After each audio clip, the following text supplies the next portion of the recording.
जय हिंद साथियों, स्वागत है आपका आपके अपने YouTube चैनल विजन क्लासेस पर।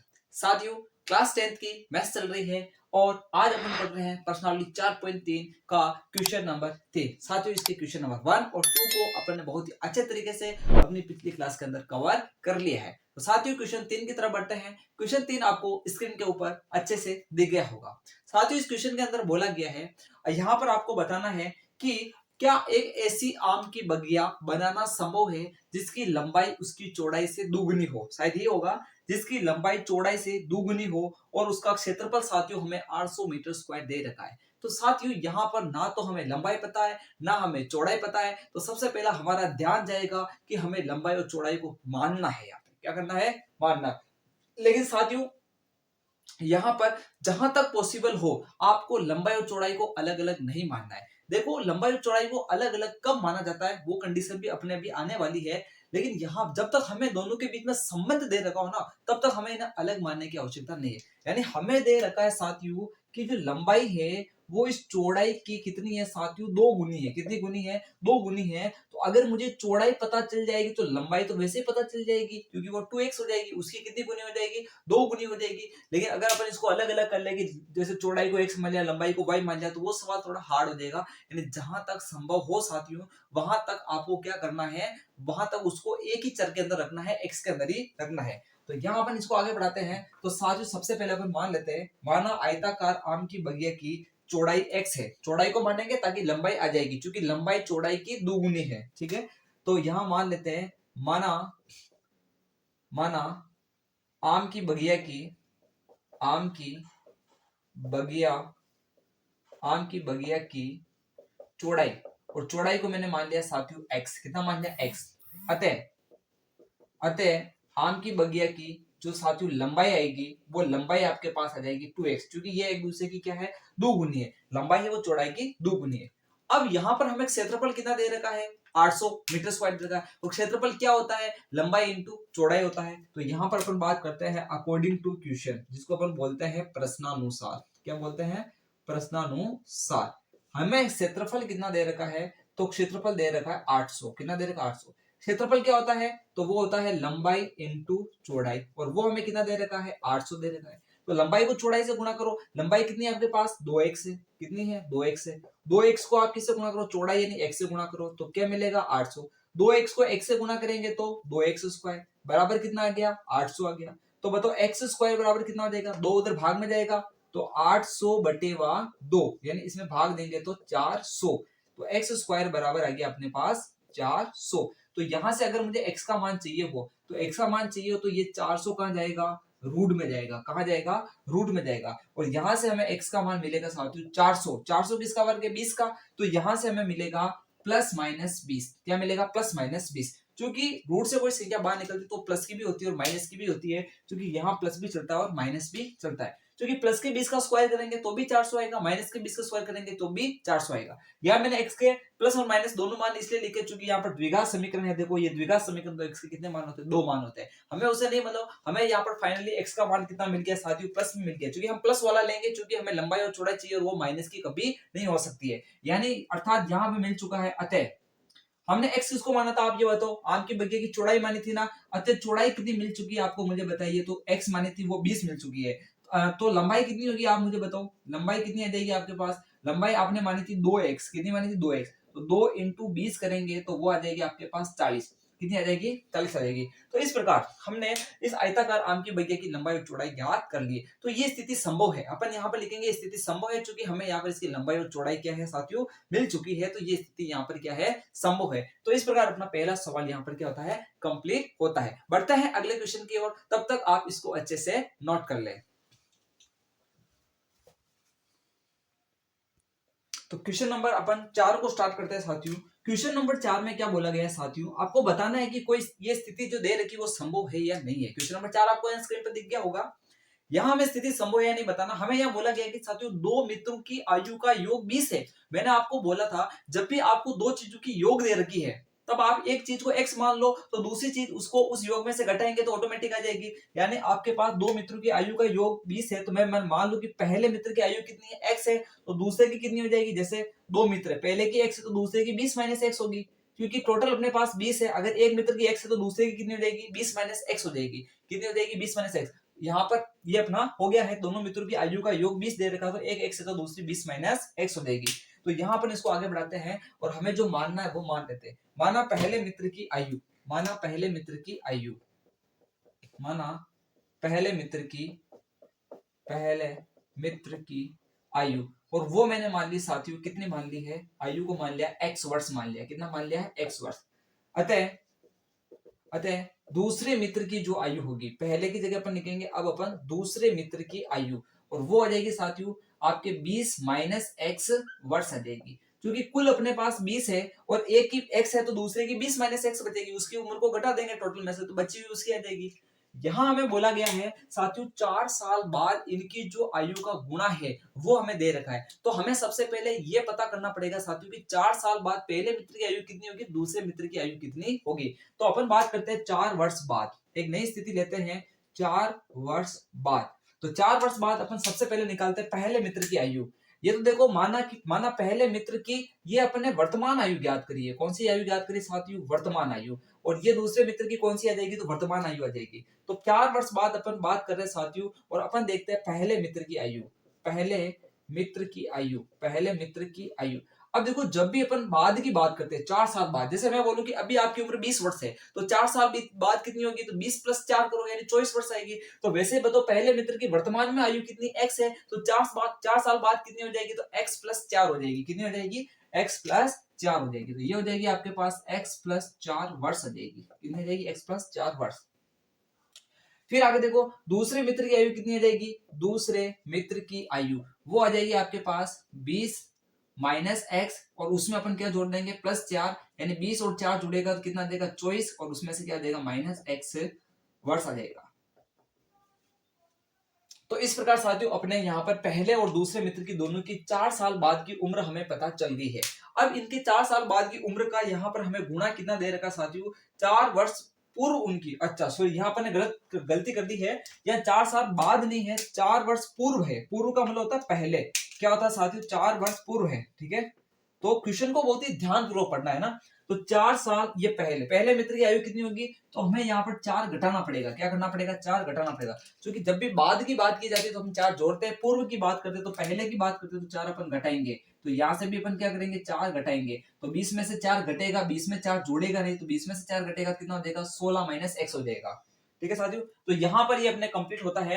यानी अब अपन क्या करते हैं साथियों, यहाँ पर पहले और दूसरे मित्र की आयु हमें पता चल गई कि 4 वर्ष पहले कितनी होगी। तो अब इनकी जो आयु मिली है उनका मैं गुणा निकालता हूँ। हमें इसका गुणा कितना दे रखा साथियों, हमें इनका गुणनफल दे रखा 48। कितना दे रखा साथियों, 48 दे रखा है, 48 दे रखा है। तो अब बात करते हैं according to question, according to question यानी प्रश्नानुसार। प्रश्नानुसार क्या होगा कि x माइनस 4 और इसको गुणा करना है 16 माइनस एक्स से, इसे गुणा करना 16 माइनस एक्स से, और वो मुझे मिलेगा 48।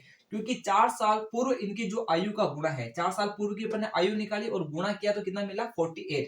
अब यहाँ सोल्व करते हैं साथियों, यहाँ सिंपल गुणा करना, दो कोष्टक का, x को 16 से गुणा करूंगा तो कितना आएगा, 16x आएगा। x को मैं x से गुणा करूंगा तो कितना आएगा, तो ये माइनस एक्स स्क्वायर आएगा, क्योंकि ये माइनस का x है, ये प्लस का x है। फिर देखो माइनस का 4 16 से गुणा होगा तो 16 चौक 64, यानी माइनस का 64 हो जाएगा।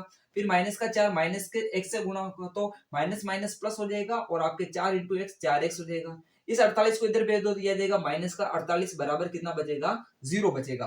ठीक है साथियों, तो यहाँ पर हमें इक्वेशन मिल चुकी है साथियों कि एक्स स्क्वायर, यानी ये माइनस का एक्स स्क्वायर है तो माइनस का एक्स स्क्वायर रहेगा। अब देखो ये 16x है और ये 4x है, 16x और 4x कितना होता है, 20x होता है। कितना x होता है, 16 और 4 कितना होता है, 20x होता है। अब देखो ये माइनस का 64 है और ये आपके पास माइनस का 48, जोड़ लो तो 8 और 4 कितना हो जाएगा, 12, 12 का 2 हासिल का 1, 4 1 5, यह देगा 112। कितना देगा, 6 5 11 हो जाएगा, यानी यह देगा 112। तो ये हमें यहाँ पर मिल चुका है माइनस का 112। ठीक है साथियों, तो अब बराबर में क्या चल रहा है, तो आपके पास 0 चल रहा है। बराबर में क्या चल रहा है, 0। तो यहां से अपन क्या कर लेंगे साथियों, माइनस कॉमन ले लेते हैं। माइनस क्या कर लेते हैं, कॉमन ले लेते हैं। तो माइनस का कॉमन लेंगे तो ये आ जाएगा आपके पास, माइनस तो बाहर आ जाएगा, एक्स स्क्वायर हो जाएगा। ये प्लस का माइनस का हो जाएगा, माइनस का 20x हो जाएगा। ये माइनस माइनस प्लस, यानी ये आपका हो जाएगा प्लस का 122 हो जाएगा। इसको अपन सही जोड़ा ना, 8 4 12, 12 का 2 हासिल का 1, 6 और 4 10, और 10 ने 11, यानी 10 ने 1 11, यानी ये 11 आएगा, है ना, 112 आएगा। कितना आ जाएगा, 112 बराबर कितना चल रहा है 0। ये माइनस हो तो 0 के साथ जाएगा तो वो भी 0, यानी समीकरण हमें मिल चुकी है x² माइनस 20x प्लस 112 बराबर कितना आ गया 0 आ गया। अब यहाँ पर हमें देखना है कि ये स्थिति संभव है या नहीं है। तो सबसे पहले अपन क्या करेंगे, इसकी स्थिति को जांच करने के लिए कि संभव है या नहीं है, हमें इसका विविक्तीकर ज्ञात करना पड़ेगा b² माइनस 4ac, क्योंकि हम उसी की सहायता से बता सकते हैं कि वो स्थिति संभव है या नहीं है। तो यहाँ पर अपन विविक्तीकर ज्ञात करते हैं साथियों, b² माइनस 4ac निकालते हैं। तो यहाँ पर अपन विविक्तीकर को इधर निकाल लेते हैं। विविक्तीकर के माध्यम से ही अपन बता सकते हैं साथियों कि कोई स्थिति संभव है या नहीं है, क्योंकि विविक्तीकर में अगर आपके b² माइनस 4ac का मान अगर 0 से कम आ जाता है, माइनस में आ जाता है, तो वो चीज कैसी हो जाती है, काल्पनिक, और काल्पनिक का अस्तित्व नहीं होता है, यानी वो स्थिति आपके संभव नहीं होती है। तो इसके लिए विविक्तीकर लगाते हैं। सबसे पहले a कितना आप लिखो, तो आप लिखोगे a की जगह 1, तो a आ जाएगा आपका 1। b कितना है तो माइनस का 20, तो ये b आ जाएगा आपके पास माइनस का 20, और c कितना है तो 112, c आ जाएगा आपके पास 112। अब अपना नियम कहता है b² माइनस 4ac करना है, तो यहाँ पर अपन करते हैं b² माइनस 4ac, विविक्तीकर निकालते हैं b² माइनस 4ac, तो ये आ जाएगा b² का मतलब हो जाएगा माइनस के 20 का स्क्वायर, माइनस 4, a की जगह 1 और c की जगह 112। अब देखो ये आ जाएगा 20 का स्क्वायर तो कितना होता है 400 होता है, और प्लस का 400 आएगा, क्योंकि सम संख्या ऊपर देखो घात सम है, तो ये आ जाएगा प्लस का 400 माइनस। अब देखो 4 एकम 4, और 4 को 112 से गुणा करो तो 400 और 448 आ जाएगा, कितना देगा 448।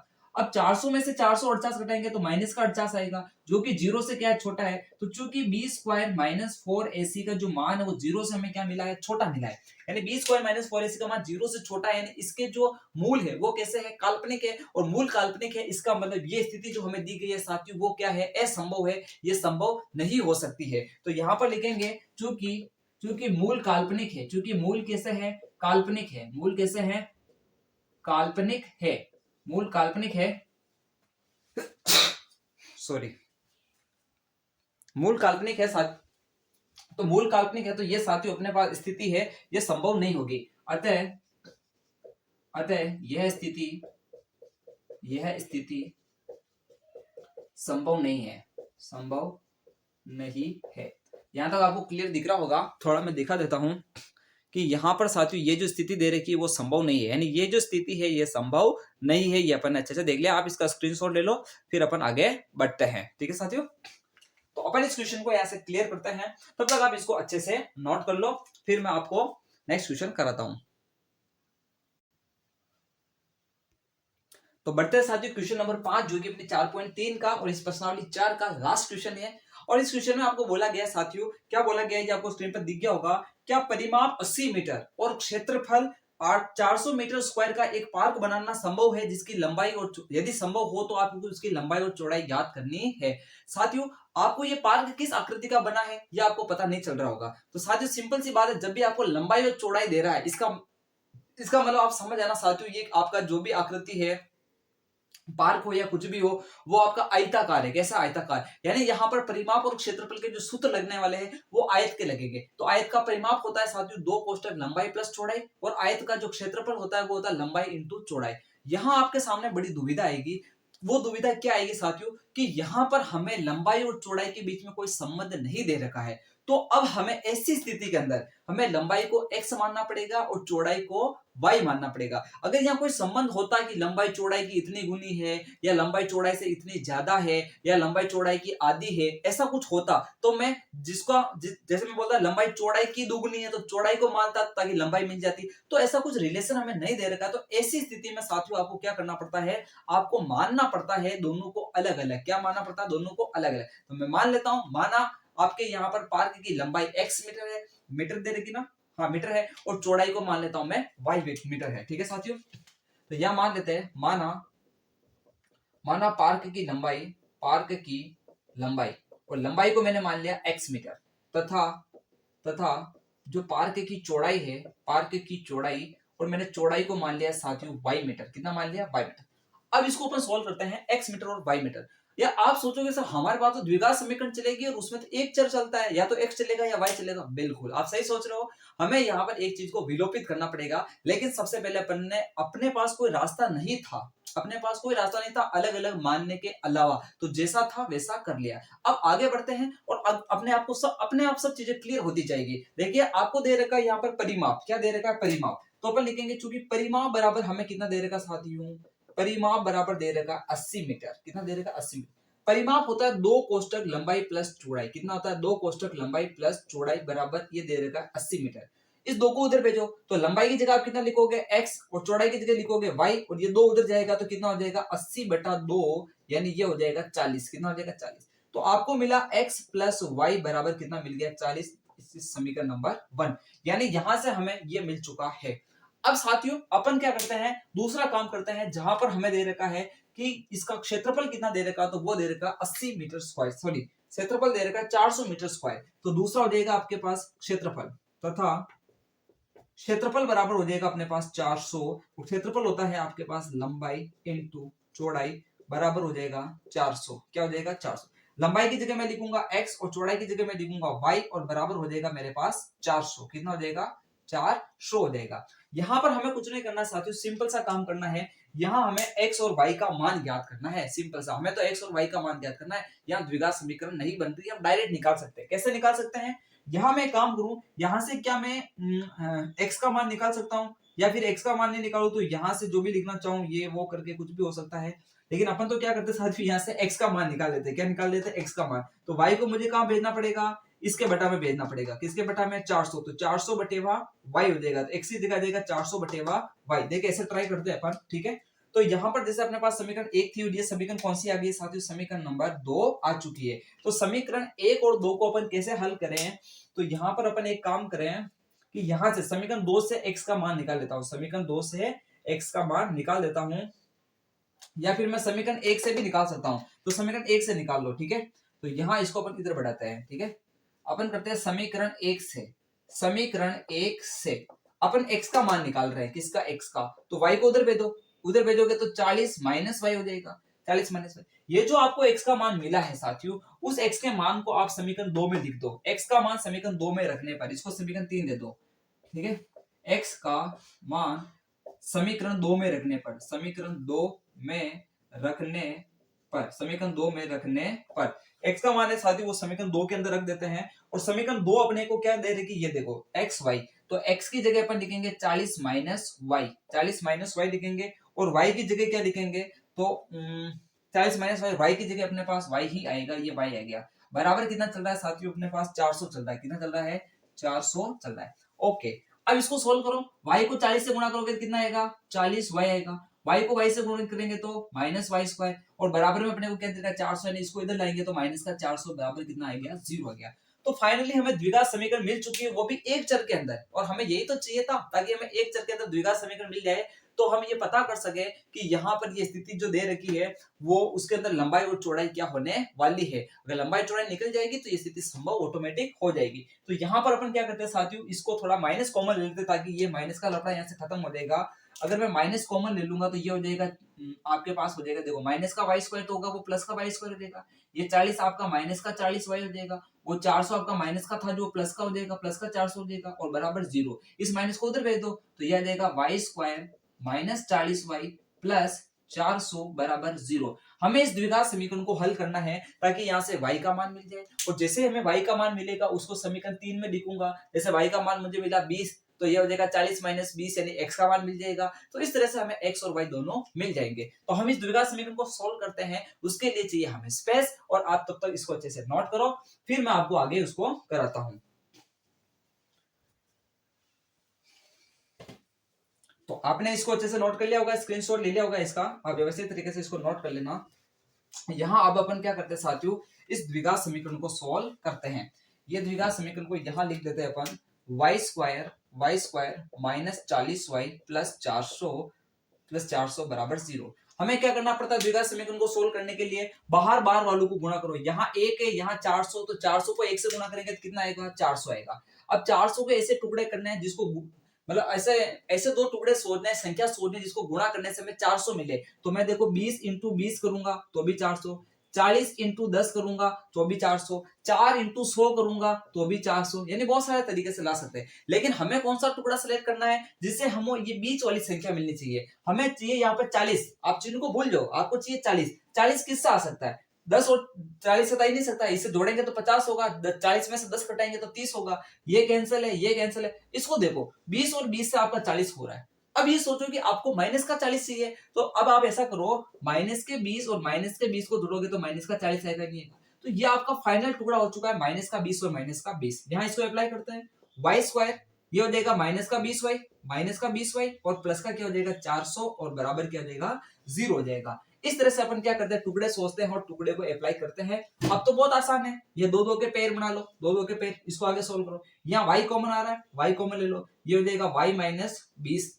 यहां से आप देखोगे तो यहां से आपको 20 कॉमन दिख रहा है, ये माइनस है तो माइनस और ये 20 कॉमन है, तो माइनस से माइनस प्लस हो जाएगा और 20 से 20 कटेगा, यहाँ से y बचेगा। ये माइनस प्लस क्या होगा तो माइनस, और 20 का भाग 400 में कितनी बार जाता है तो 20 बार जाता है, बराबर कितना आ जाएगा 0। ये y माइनस 20, ये y माइनस 20, दोनों कोष्टक सेम आना चाहिए, सेम आ रहे हैं। तो यहां से हमें मिलेगा साथियों y माइनस 20 यहाँ पर भी है, यहाँ पर भी है, तो इसको कॉमन ले लो, y माइनस 20 बाहर आ जाएगा। तो अब y माइनस 20 से y माइनस 20 कटेगा तो ये बचेगा y, यहां से भी बचेगा आपके पास माइनस 20 और बराबर कितना है क्या 0। दो कोष्टक गुणा होकर 0 आता है तो इसका मतलब दोनों में से किसी एक कोष्टक का मान 0 है, लेकिन हमें नहीं पता किस कोष्टक का मान 0 है, तो हम एक बार इसको 0 लिखेंगे, एक बार इसको 0 लिखेंगे। तो यहां लिखते हैं यदि y माइनस 20 बराबर 0 तो y बराबर आ जाएगा आपके पास प्लस का 20। इससे भी वही मिलने वाला है, यदि y माइनस 20 बराबर 0 तो आपको y बराबर मिलेगा 20। यानी हमें फाइनली y का मान कितना मिल चुका है 20 मिल चुका है। और y हमने किसको माना था चौड़ाई को, तो चौड़ाई कितनी मिल गई है 20। लेकिन x का मान हमें इस समीकरण से मिलेगा, क्योंकि x बराबर 40 माइनस y, जैसे y का मान लिखूंगा मुझे x का मान मिल जाएगा। तो y का मान जो 20 आया है, यानी y का मान समीकरण 3 में रखने पर y का मान समीकरण 3 में लिखेंगे, तो यहां कर लेते हैं इस चीज को, ठीक है। आपको कहां तक इसमें दिख रहा है, अच्छा स्पेस फुल है, ठीक है। तो अपन यहाँ लिखते हैं y का मान समीकरण 3 में लिखने पर, y का मान समीकरण 3 में रखने पर, समीकरण 3 क्या है वो देख, तो वहां से x बराबर आपको मिलेगा 40 माइनस 20 बराबर 20। तो अब अपने को फाइनली जो आंसर मिला है, अतः पार्क की लंबाई, अतः पार्क की जो लंबाई है, और लंबाई हमने क्या मानी थी x, और वो कितनी मिली है साथियों 20 मीटर, कितनी मिली 20 मीटर, तथा जो पार्क की चौड़ाई है और वो हमने मानी थी y, और वो भी हमें कितनी मिली साथियों 20 मीटर मिली है। यहां तक आपको क्लियर दिख रहा होगा, ठीक है। तो हमें पार्क की लंबाई और चौड़ाई दोनों मिल चुकी है, अर्थात साथियों ये स्थिति क्या है आपके संभव है। तो इस प्रकार साथियों अपन ने क्वेश्चन नंबर 5 को भी कंप्लीट कर लिया है, जिसमें स्थिति संभव थी और हमने यहाँ पर लंबाई और चौड़ाई को पार्क की ज्ञात कर ली है। तो ठीक है साथियों, तो आज के लिए सिर्फ इतना ही, और अब आने वाली क्लास के अंदर अपन अपनी न्यू चैप्टर है, अपनी नई प्रश्नावली है, उसको शुरुआत करेंगे, प्रश्नावली 5, ठीक है। तब तक आप इस प्रश्नावली 4 को जिसने कंप्लीट नहीं करी है वो सारी क्लासें देख ले और उसको कंप्लीट कर ले। सबसे पहले अपन प्रश्नावली 5 का आने वाली क्लास के अंदर बेसिक कवर करेंगे, फिर अपन क्वेश्चनों को धमाधम सॉल्व करेंगे। तो आप उन चीजों को जानने के लिए, उन चीजों को समझने के लिए, तो सबसे पहले आपने जैसे चैनल सब्सक्राइब नहीं किया तो चैनल को सबसे पहले सब्सक्राइब कर ले। और अगर ये कंटेंट आपको अच्छा लगता है, पढ़ाने का तरीका अगर आपको अच्छा लगता है, तो आप कमेंट बॉक्स के अंदर जरूर लिखिए कि आपको क्या चीज अच्छी लग रही है। वीडियो को जरूर लाइक करें, क्लास को लाइक करें, ताकि हमको उससे मोटिवेशन मिलेगा और हम आपको और ज्यादा इंटरेस्टिंग वे के अंदर चीजों को दे पाएंगे, ठीक है साथियों। तो आप तब तक इनको समझे, अच्छे से नोट करें और खूब आनंद के साथ इनको पढ़े। मिलते हैं अपनी अगली क्लास के अंदर, तब तक आपको अंत में इतना ही कह के जाऊंगा कि इंतजार रहे आपको उस क्लास का जो और भी शानदार और जानदार होने वाली है। जय हिंद।